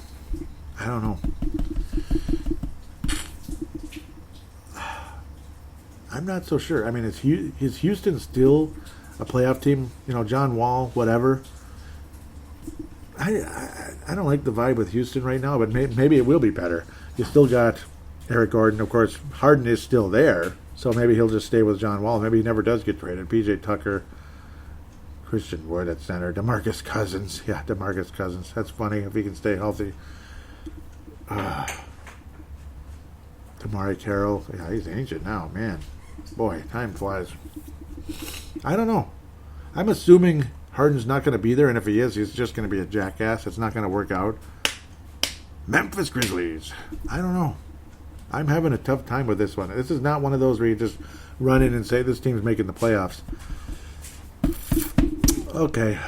I'm going to make everyone smile for a second because I think, even though he's a jackass, he is a winner in the regular season. Chris Paul. He'll be good enough to help, obviously, Devin Booker, Mikal Bridges, Jay Crowder, DeAndre Ayton, who's obviously really talented if he's not in trouble. God bless him. Tyshawn Alexander, of course, a nice, interesting pick in the draft. Tyshawn. I think the Phoenix Suns are the 7th seed. Phoenix Suns, 7th seed in the Western Conference. They'll get in the playoffs and get beat by the Clippers in 4 or 5 games. They got Dario Saric just completely buried. It's almost forgotten about him now. But it is what it is. What are you going to do? Cameron Johnson's got a future. Jay Crowder's solid. Michael Bridges, like him a lot. Devin Booker, well, he's a great player. He can score. He's a great offensive player. He looks like a little punk sometimes with, you know, that smirk on his face. I don't know. He gives me a bad vibe, but he's a good player. Kind of like Curry. Curry gives me a bad vibe too. Chris Paul's nothing but bad vibes, except when he's in State Farm commercials, I guess. But even there, he looks pissed off most of the time because somebody broke something of his, including that imposter, which is really funny. Those commercials are kind of funny. I miss Cliff Paul. They killed the character. I miss Cliff Paul. He was cool. I think the Suns make the playoffs, though. I think it's too much talent. Chris Paul's leadership will get them to the 7th seed, and they'll lose in the first round. Woohoo. The 8th seed will be the greatest 8th seed of all time. The greatest 8th seed in the history of mankind. Or will they be? Let's say no. Let's say no. Because somebody, you know who is probably going to get hurt somehow, or magically get hurt so they can screw around and stuff for one more year until they're 35 years old. Who's going to get that 8th seed? Can I do it? Can I do it? Can I do it? Can I make Wayne smile? Or should I make somebody in New Orleans smile? It's between those two for me. It's not going to be the Kings. It's not going to be the Thunder. It's not going to be the Timberwolves. Well, Timberwolves, there's a chance. There's a chance for the Wolves, but boy, they don't like us. They do not like us in Bleacher Report. I think we have a higher than 0% like they're giving us. Plus 12,000 to make it. That's kind of harsh. Pelicans, Suns, Warriors. Yeah, that's the greatest 8th seed ever if they make it. Woohoo. I really like the Grizzlies. I do. But mostly because of Ja Morant, though. I shouldn't even say I really like them. I just like them. New Orleans Pelicans, yeah, they're being coached by Stan Van Gundy. Oofda. But maybe the first year things will happen. Good things will happen. Nah, that was probably another mistake. Just like Gentry, now you go to Stan Van Gundy. New Orleans, what the hell are you doing? You know, you have all this potential and then you do stuff like that. I don't know, though. With Klay Thompson's injury, can I pick the Warriors to make the playoffs? The Warriors to make the playoffs? No Klay Thompson. Kevin Durant's long gone. Andrew Wiggins, woohoo. And Curry, you know, is what he is, whatever. But he always winds up with something, like his hand got hurt, his ankle's hurting, his mouth guard is cracked. He's out for a month. I don't know. His mouth guard is a crack in it. He's out for the month. I don't know. Houston Sprockets. Okay, the Houston Sprockets will get the 8th seed. Depending on who they get back in the trade, I guess. Yeah, they'll get the 8th seed. Houston Sprockets.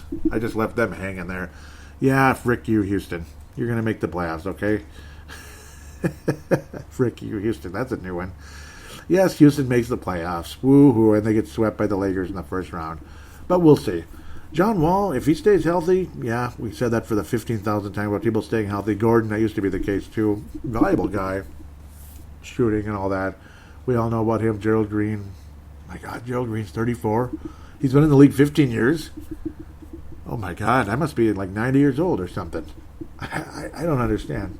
Ben McLemore. Oh, what a bust. What a bust. Jeez, Ben McLemore. What happened to you, man? And he's already been in the league 7 years. I'm getting old. John Wall's 30 years old already. Wow. Well, I don't even remember the last time this guy played. I mean, how many years has it been?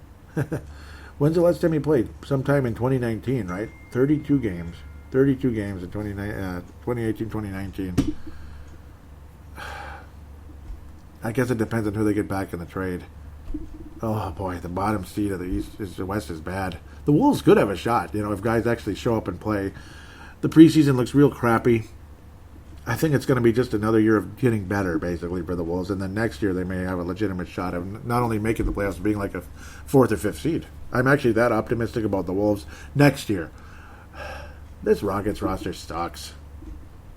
It sucks. It kind of depends, too. With Golden State, it depends on James Wiseman. How legit is he? Because if he's legit, you definitely got a point guard and center type of thing going on. Point guard and big man with Curry, and you still have Raymond Green, and you still have frickin' Wiggins, but he's the same old Wiggins to me. Kent Bazemore, that's funny. Okay, frickin' Warriors make the playoffs. Ugh. The Warriors make the playoffs, and hopefully LeBron stomps them into the frickin' ground. Even though I don't even like LeBron, I don't like Curry either. Curry's 32 already. Wow. Again, same old thing. Guys are aging quickly. Draymond Green's 30 already, so that's the good part. I don't think the Warriors win another title. I think it's over, and good riddance. Absolutely good freaking riddance. They will make the playoffs with the 8th seed. They'll be the greatest 8th seed ever, and maybe they'll make it really tough on the Lakers. Klay Thompson will not play a single game. An Achilles tear, there's no way. Wiggins is what he is. I supported him and supported him and supported him and supported him and supported him and supported him. And what did he do after that? After his first couple of years, he let me down. And that's all I got to say about that. He was a big letdown, in my opinion. So, I don't know. He did well with the Warriors in the limited time last year. But they'll make the playoffs and they'll get beat. We'll just leave it at that. The Rockets, I'm just not impressed. They're a freaking mess. The Wolves, I think the Wolves are going to be a bigger threat than the 15th freaking seed, though. I think the 15th seed is probably going to be OKC. I think the Wolves are better than the Kings generally. The Spurs are dangerous at times. They still got nice veterans there. I already talked about the Rockets. I just don't want to say much about them. It's a crappy roster. They're not making any playoffs. They'll be like the 10th or 11th seed, and who cares? Grizzlies, it kind of doesn't matter. It kind of doesn't matter who's going to, what seed they're going to be in. They'll just miss the playoffs.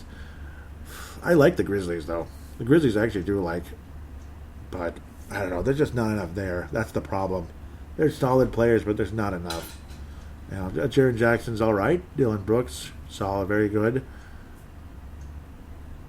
I don't know. There's just not enough there for me to get too excited about the Grizzlies just yet.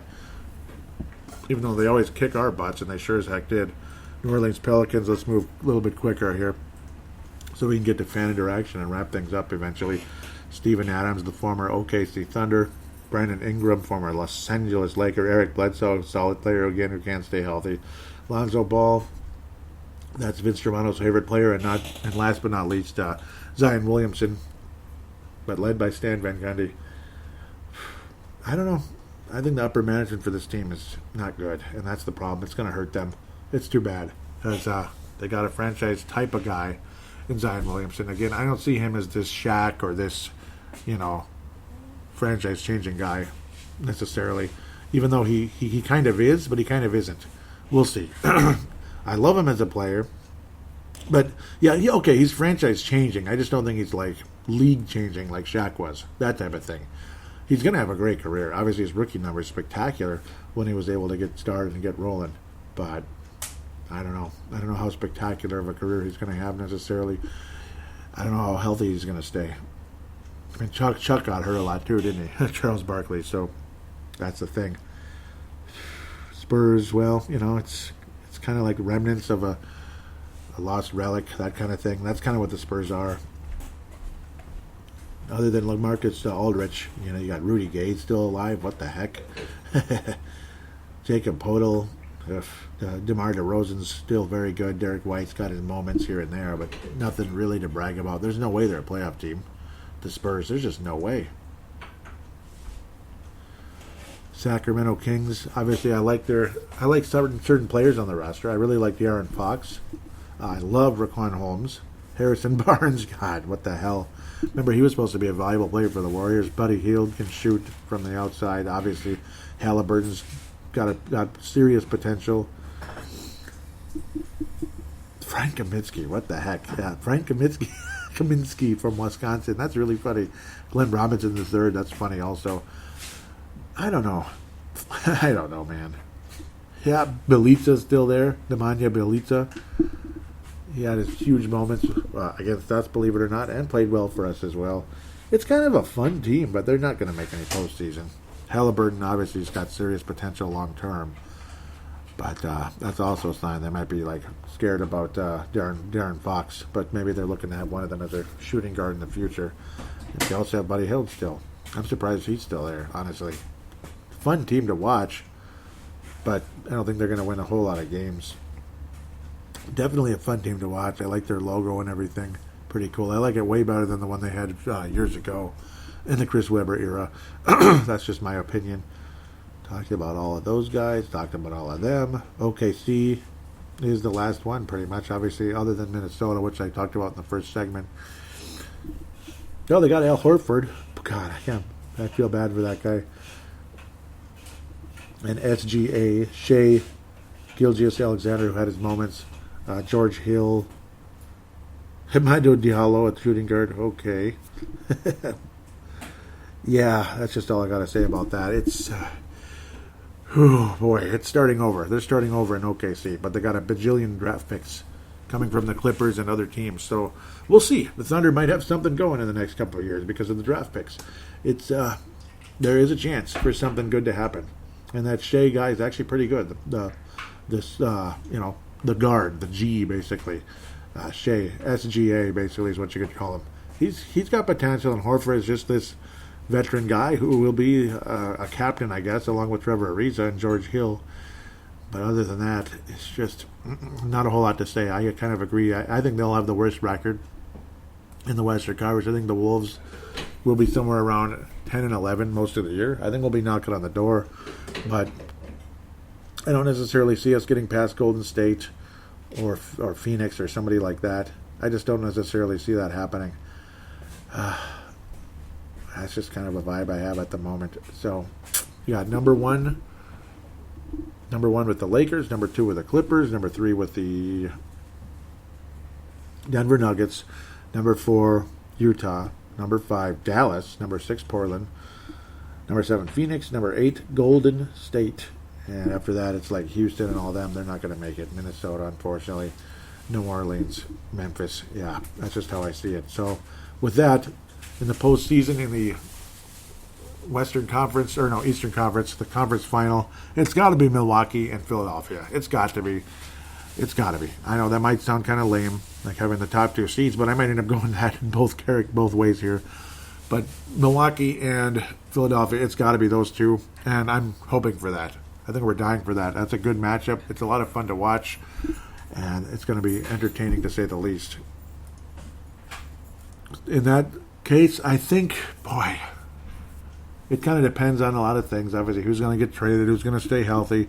I can't trust Philadelphia to stay healthy, and Milwaukee's had their choking moments, but I think they finally get to the finals. I think the Milwaukee Bucks finally win the Eastern Conference. They finally go all the way. Like this last summer, they didn't even get to the conference final, which was really sad. But I think after that, they get to the finals. Let's go to the West. Is it going to be an all LA and all Staples Center Western Conference final? Is it finally going to be the case? Tyrone Lue against his former star player when they won their championship in Cleveland. LeBron James and the Lakers versus the LA Clippers, Kawhi Leonard and all that. I kind of think so. I don't think Denver's going to upset anybody again. I don't see any upstart team like Utah or Dallas. Maybe somebody like Dallas has some kind of a miracle run. I just don't see it. I think it's time for the Clippers to get to the Western Conference Finals and play the LA Lakers. But I don't know. I think the Lakers win the West again to play the Bucks, and I think they go back-to-back at this moment. I think the Lakers go back-to-back champions. LeBron gets his 5th ring. So there you go. A lot of people thought he'd get at least 4, and he did. It took a while, but he finally got his 4th ring.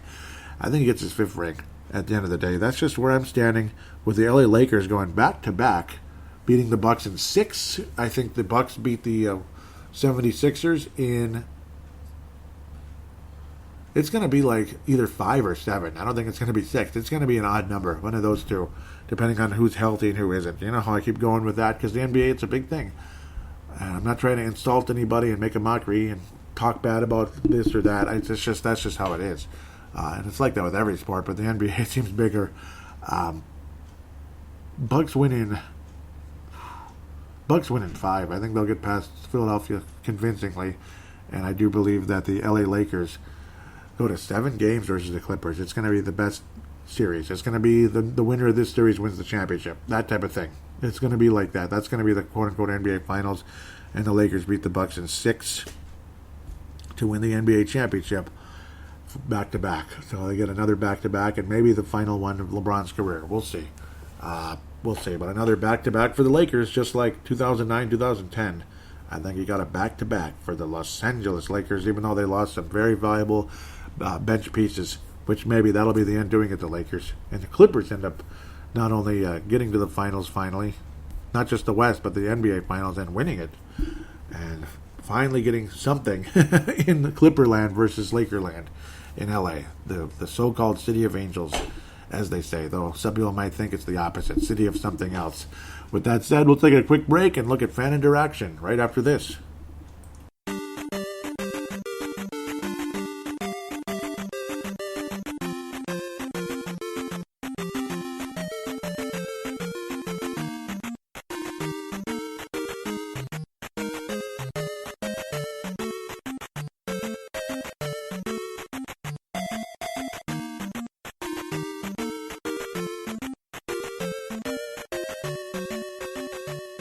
And we are back here on Timberwolves Explosion, segment number 3, fan interaction for the season preview for 2020-2021. There you go. Great to be back for one final segment to look at what you guys had to say. Mostly Twitter, looks like.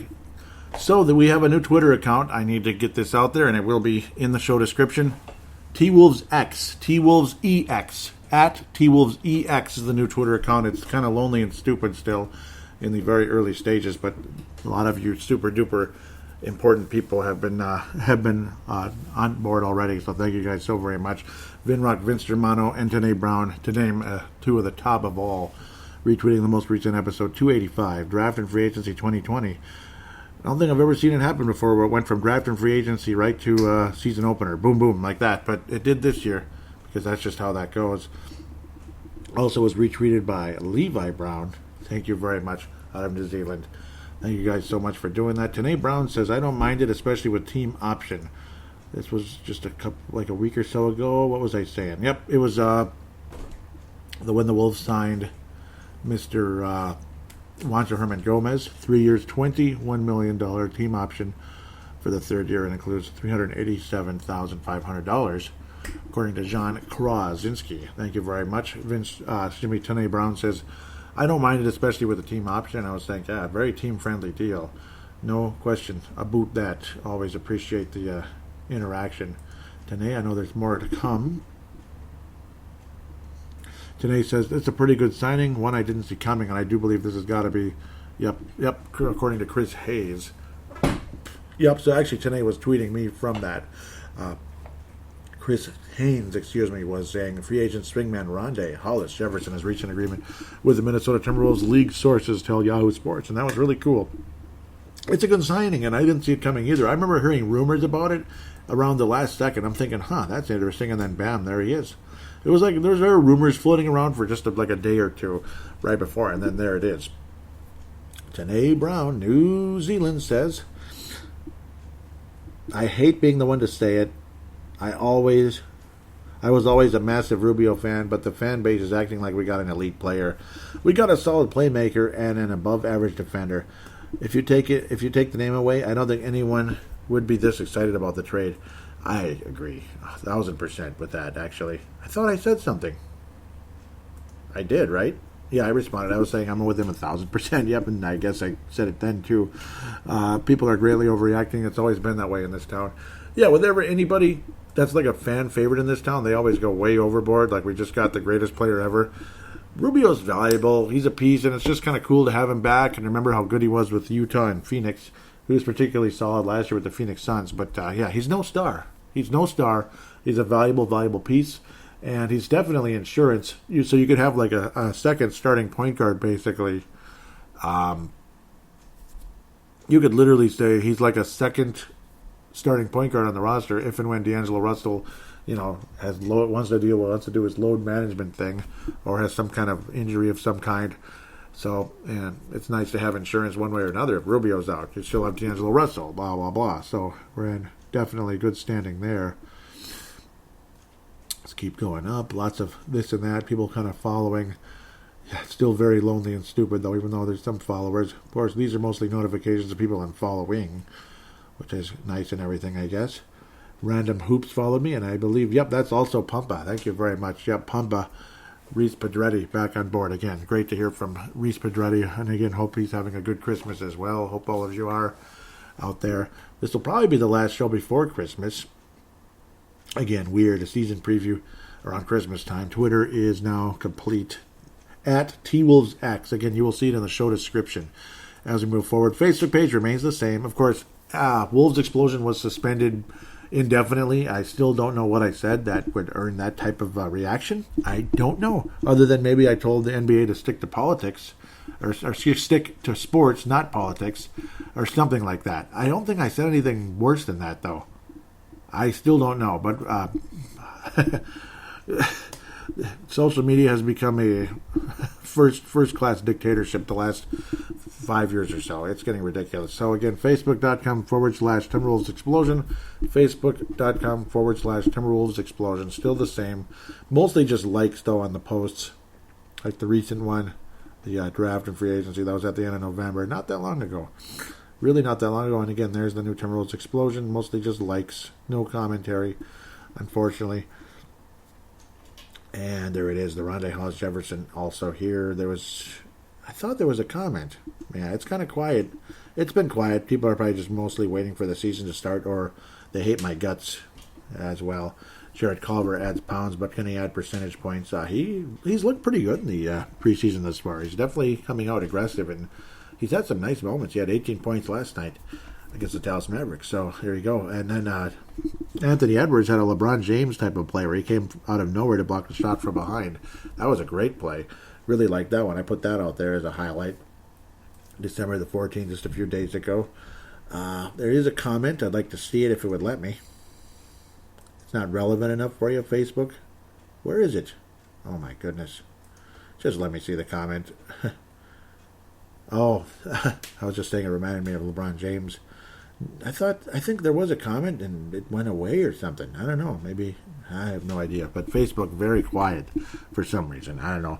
People probably just waiting for the season to start, and I don't know.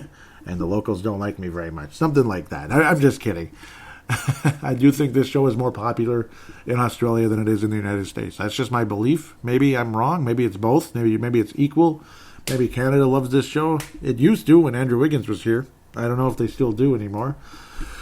It is what it is. I mean, the numbers were okay. The numbers were okay on that free agent show. It was not bad at all, actually. It was kind of typical to those summer shows that do super well because people are hungry for some basketball conversation, and I don't blame them. I mean, the Wolves haven't played a game since March. So, yeah, people are excited to play again. Absolutely. Again, at TWolvesX. Please do call in if you could. Today has done it before. Vince Germano's done it before. I'd like to hear from Wayne Hunt if you'd like. Stu Benson. You can even talk Lakers. Say thanks for picking the Lakers again, that kind of thing. Vince Germano, would love to hear from you. Anybody out there. Somebody local here in town. Jeff Johnson, somebody like that. great guy out of Edina. I'd love to hear from you. It'd be absolutely awesome. All you have to do, basically, because there's no phone line anymore, and I think it works out better anyway. Just simply use the free voice recording application on any device on the planet. Open it, click record, treat it like a phone call, hit stop, save it, and email it to paladinolive@yahoo.com. Paladinolive@yahoo.com. I will then convert it into an MP3 file. Thanks to Zamzar.com. Greatly appreciated from them giving me a free service that way because it's not a big enough file. And I'm more than happy to give them a free plug because of that. And then, of course, if you need a larger file converted into an MP3, you could have a subscription, that type of thing. I mean, it's some kind of big media type of thing. So with that said, greatly appreciated. Please do give a positive rating on iTunes. I know there's a chunk of you that did. There was 2 people in Canada and at least 5 in Australia, and 12 in the U.S. that have. It's been quiet since. So it's actually 19 total ratings, which is really, which is solid. But for a 12-year-old show, I think it should be a lot more than that. Seriously, there's shows out there with hundreds of ratings. This show should at least have like 50. Come on. In like 12 years? So that's one thing I'm kind of disappointed in, how it seems like nobody wants to rate the show. Those of you that have, though, you're the diehards, you're the legends, and I thank you guys so much for doing that. Anybody else out there, if you want to help out the show and make it more attractive for potential listeners, please put a rating out there. Even if you don't want to comment, at least put in a nice 5-star rating. And if you do want to have some type of description, it would be greatly appreciated. Greatly. And I'll bring you up and thank you on air. And that would be so nice. Hope all of you are doing well. I hope you have a great Christmas. And for those of you that might not celebrate Christmas, happy Hanukkah, happy Kwanzaa, or whatever it is. God bless all of you, though, because it is going to be Christmas before the next show. We'll be talking about real NBA games on the next Timberwolves Explosion show.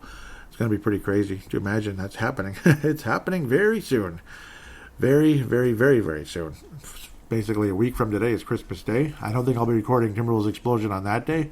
It's a pretty good chance I'll be recording Purple Mafia on that day, though, which is kind of funny, because the Vikings actually play on Christmas Day.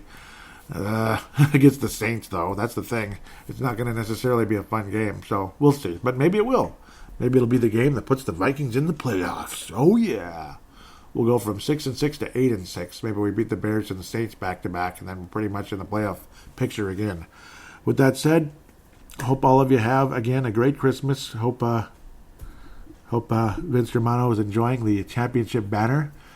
The real Lakers one, winning the championship, and of course one that's now hanging on the wall, possibly in Australia there for him as well. Multiple championships for the Lakers. Hope all of you are doing well. God bless all of you. Tanae Brown, Levi Brown, Merry Christmas, guys. Absolutely. Vince Germano, Wayne Hunt, Stu Benson, Kalen Woods, Jeff Johnson, locally, Merry Christmas. Merry Christmas to all of you, and to all a good night. Take care. We will talk to you possibly in 2021. It might be that long. Uh-oh.